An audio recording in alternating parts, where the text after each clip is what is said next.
5 పర్యాయాలు శాసనసభ్యుడిగా 2 పర్యాయాలు ఉమ్మడి రాష్ట్ర మంత్రిగా ప్రజా జీవితంలో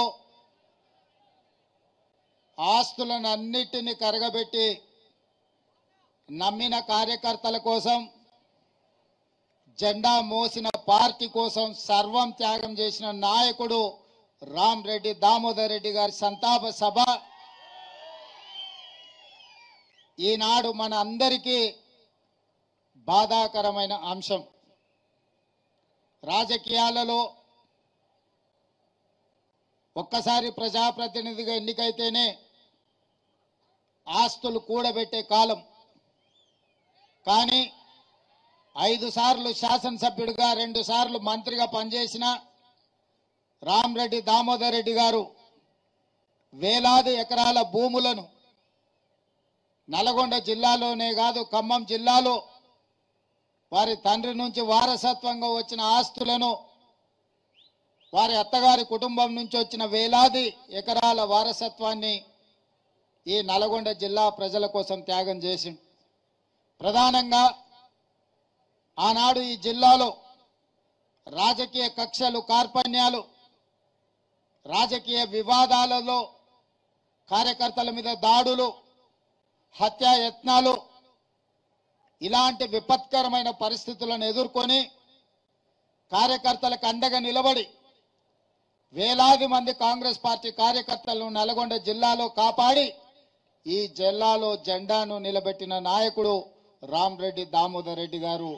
ఈనాడు మన మధ్యలో లేకపోవడం ఎంతో బాధాకరం. ఆనాడు రాజకీయాలలో కార్యకర్తలను కాపాడుకుంటూనే నల్లగొండ గడ్డను పట్టి పీడిస్తున్న ఫ్లోరైడ్ బాధితులను ఈ ప్రాంతం వరల్డ్ హెల్త్ ఆర్గనైజేషన్ ప్రజలు జీవించడానికే యోగ్యం కాని ప్రాంతము, భవిష్యత్తులో ఈ ప్రాంతము నిర్మానుష్యంగా మారి ఇక్కడ ప్రజలు నివసించలేని పరిస్థితి వస్తుంది అని చెప్పి ఆనాడు వరల్డ్ హెల్త్ ఆర్గనైజేషన్ ఇచ్చిన రిపోర్టు ప్రాతిపదికన నేపథ్యంలో ఈ ప్రాంతం కరువు, ఈ ప్రాంతానికి నీళ్లు లేకపోవడం, ఈ ప్రాంత పేద ప్రజలని ఫ్లోరైడ్ మహమ్మారి పట్టి పీడిస్తున్న సందర్భంలో గోదావరి జలాలను ఈ ప్రాంతానికి తరలించాలని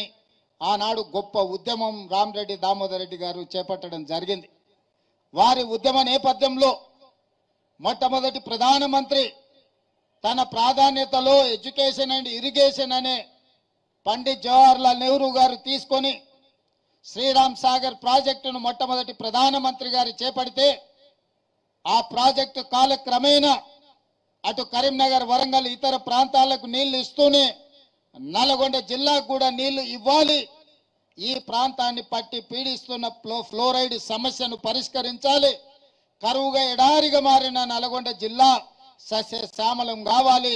పచ్చని పంటలు పండాలి అని ఆనాడు 40 సంవత్సరాల క్రితమే ఎమ్మెల్యేగా ఎన్నికైన దామోదర్ రెడ్డి గారు ప్రజల కోసం కొట్లాడి ఆనాడు ప్రతిపక్ష పార్టీ చంద్రబాబు నాయుడు గారు ముఖ్యమంత్రి ఉన్నప్పుడు ఉద్యమాన్ని ఉవ్వెత్తున లేపి ఈ ప్రాంత ప్రజలందరినీ కూడగట్టుకొని ఆనాటి ప్రభుత్వం మీద ఒత్తిడి తీసుకొచ్చి ఎస్ఆర్ఎస్పి స్టేజ్ 2 ప్రాజెక్టును ఆనాడు రామరెడ్డి దామోదర్ రెడ్డి గారు సాధించి ప్రజల పక్షాన విజయం సాధించారు. ఆ తర్వాత పనులు జరగకపోగా తిరిగి కాంగ్రెస్ పార్టీ అధికారంలోకి వచ్చిన తర్వాత మళ్ళీ ఒత్తిడి తీసుకొచ్చి రామరెడ్డి దామోదర్ రెడ్డి గారు ఈ ప్రాంతానికి గోదావరి జలాలను తరలించడంలో వారు క్రియాశీలక పాత్ర పోషించారు. ఈ నియోజకవర్గం రిజర్వ్ కానంత వరకు ఈ ప్రాంత ప్రజాప్రతినిధిగానే కాదు, ఈ ప్రాంత ప్రజలకు ఎప్పుడూ ఒక కుటుంబ సభ్యుడిగా వారు అండగా నిలబడ్డారు. సామాన్యంగా ఆ నియోజకవర్గంలో ఎన్నికల్లో పోటీ చేయకపోతే